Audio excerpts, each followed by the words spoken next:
திமுக பாஜகவால் முடியாது என்பதனால் அவர்கள் செய்திருக்கிற தந்திரமான வேலைதான் நண்பர் விஜயை இறக்கி வைத்திருக்கிறார்கள். அவர் சொல்லுதான் இந்த 2 பேருக்கு தான் போட்டி. அதுக்கு என்ன காரணம்னா, திமுகவை கடுமையாக எதிர்ப்பதன் மூலம் அவருடைய ரசிகர்கள் எல்லோரையும் திமுகவுக்கு எதிராக ஓட்டு போட வைப்பதுதான் அவருடைய நோக்கம். ஏன் திமுக இருக்கிறார்? என்ன அப்படி திமுக செய்துவிட்டது? கட்சி தொடங்கி 2 வருஷம் நடக்கல. அண்ணா திமுக கூட அவருடைய வெறுப்பு பரப்பட, திமுகவுக்கு எதிராக இருக்கக்கூடிய மற்ற கட்சிகள் கூட அவருடைய வெறுப்பை பரப்பவில்லை. ஆனால் நண்பர் விஜய் கட்சி தொடங்கி 2-3 வருஷம் கூட ஆகல, எல்லா மேடைகளிலும் திமுகவுக்கு எதிராக. என்ன காரணம்?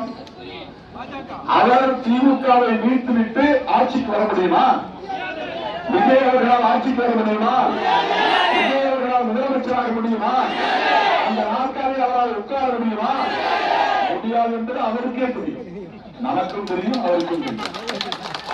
பெரம்பூர் தொகுதியிலேயே ஜெயிப்போமா என்ற சந்தேகம் அவருக்கு.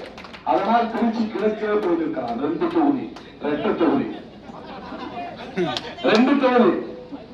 கொளத்தூர் போடுகிறார் அண்ணன் ஸ்டாலின். எடப்பாடி மட்டும் நிற்கிறார், எடப்பாடி பழனிசாமி. ஆனா இவரு 2 தொகுதியில் நிற்கிறார். டவுட் விஷயம். பெரம்பூர்ல தோற்கடிச்சுட்டார் திருச்சி, திருச்சியில தோற்கடிச்சுட்டா பெரம்பூர். ஏதாவது ஒரு தொகுதியில ஜெயிச்சா போறோம் அப்படின்னு நினைக்கிறார். ஒரு உண்மை நீங்க புரிஞ்சுக்கணும், அவராலும் ஜெயிக்க முடியாது, அவர் நிறுத்தியிருக்கிற ஒரு வேட்பாளராலும் ஜெயிக்க முடியாது, அவர் ஆட்சிக்கு வர முடியாது.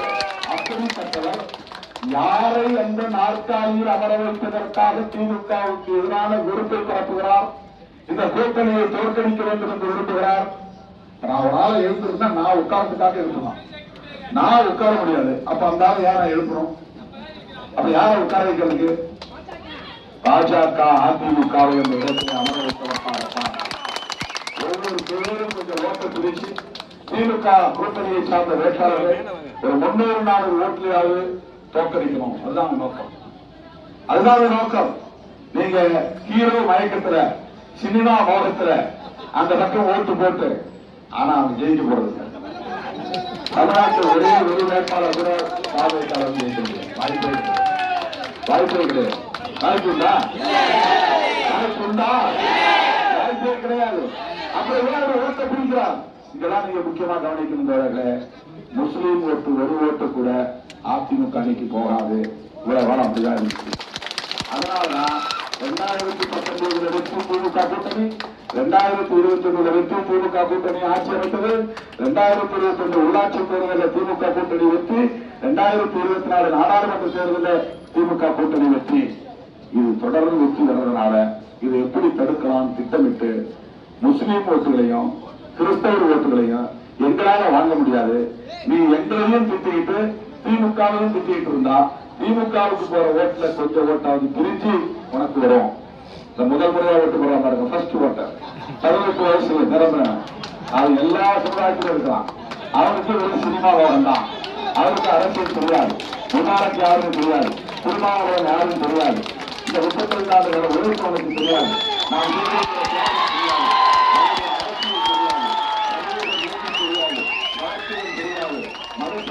என்னன்னு தெரியாது, அரசமைப்பு சட்டம்னா என்னன்னு தெரியாது, அம்பேத்கரை பத்தி ஒன்றும் தெரியாது, பெரியாரை பத்தி ஒன்றும் தெரியாது, மார்க்ஸை பத்தி ஒன்றும் தெரியாது. அவன் சினிமாவில் கிண்டி விளையாண்டவர், ஒரு கிண்டி விளையாண்டவர், அவருக்கு போனமா ஓட்டு என்று சினிமாவத்தால் ஓட்டு போடுவான்னு நினைச்சு வலைவிரிக்கிறார்கள்.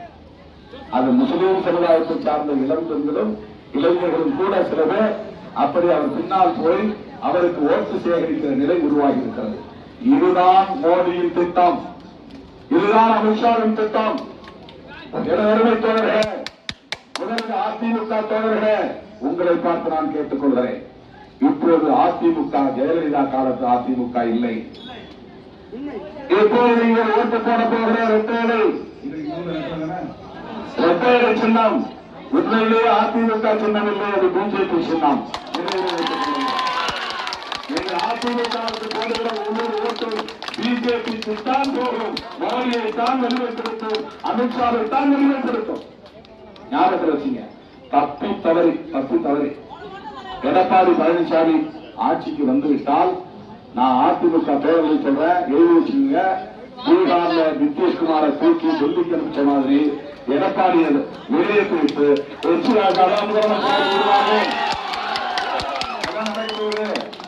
பாஜக காரன் தேர்தலுக்கு பிறகு செய்ய போகிற முதல் வேலையே அதிமுகவை விட்டு விடுங்கிறது தான். அதிமுகவை சாதா பண்றது தான். ஏற்கனவே போறான் 1-2 பேர் வெற்றிக்காக கூட அவர்களை எல்லாம் பாஜகவில் சேர்த்துக் கொள்ள போகிறார்கள். இதுதான் நடக்க போகிறது. அதிமுக தொண்டர்களுக்கு நான் தெரிவித்துக் கொள்கிறேன், நீங்கள் நினைப்பது போல் எம்ஜிஆர் காலத்து அதிமுக இல்லை. நீங்கள் நினைப்பது போல் ஜெயலலிதா காலத்து அதிமுக இல்லை. இது அண்ணன் எடப்பாடி அவர்களுடைய அதிமுக. அவரை பொறுத்தவரையில் கேஸ் வேண்டாம், ஒன்றும் வேண்டாம், எதிர்கட்சி தலைவராக இருந்தா போதும், அவ்வளவுதான் ஒரு ஆசை. அவருக்கு முதலமைச்சர் அவர் வந்து ஒரு 30-40 பேர் ஜெயிச்சு, ஒரு அளவு 40-50 பேர் ஜெயிச்சு, அல்லது போன முறை மாதிரி ஒரு 60-65 பேர் ஜெயிச்சு, ஒரு உதாரணத்துக்கு சொல்றேன், எதிர்கட்சி தலைவராக உட்கார்ந்தால் போதும், அதுதான் அவருடைய ஆசை. தப்பித்தவரை ஜெயிச்சா நம்மளை வந்து பாடாப்படுத்தி எடுத்துருவாங்க இந்த பாஜக காரங்க என்ற பயம் அவருக்கு இருக்கிறது. அவருக்கு அந்த பயம் இருக்கிறது.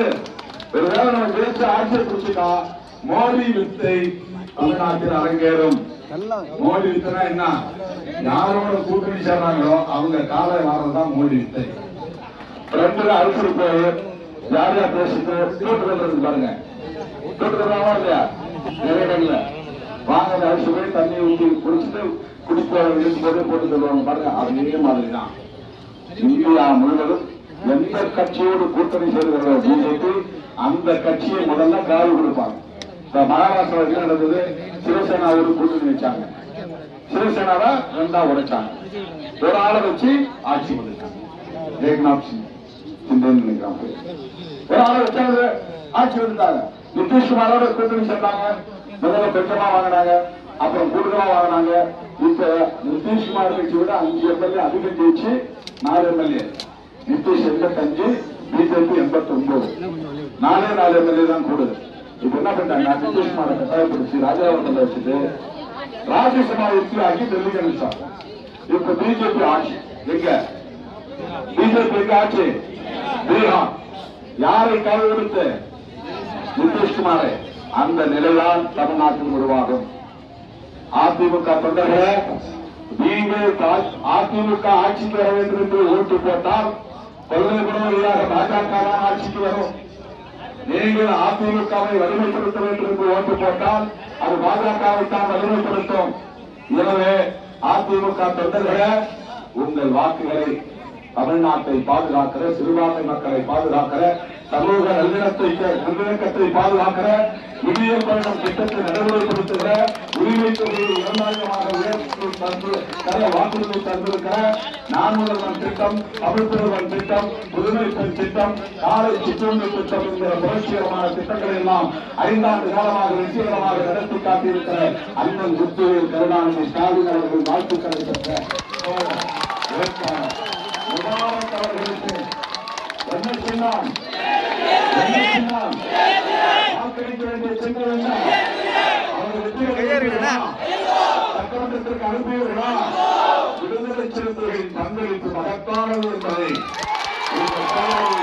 நாம் உறுதி செய்ய வேண்டும். முபாரக் அவர்களை சந்திக்கிற போது உங்கள் வாக்குகள் கொத்து கொத்தாக உறுதி செய்திருக்கின்றன. என்னுடைய வெற்றிக்கு சிறுத்தைகளின் பங்கு மகத்தானது என்று அவர் மனப்பூர்வமாக செல்ல வேண்டும். அப்போதுதான் தோழர்களே, விடுதலை சிறுத்தைகள் தமிழகத்தில் தவிர்க்க முடியாத ஒரு கட்சி. நாம் உறுதி செய்ய முடியும். திமுக போட்டியிடக்கூடிய இடங்களிலெல்லாம் நாம் உதயசூரியன் சின்னத்திற்கு வாக்களிக்க வேண்டும்.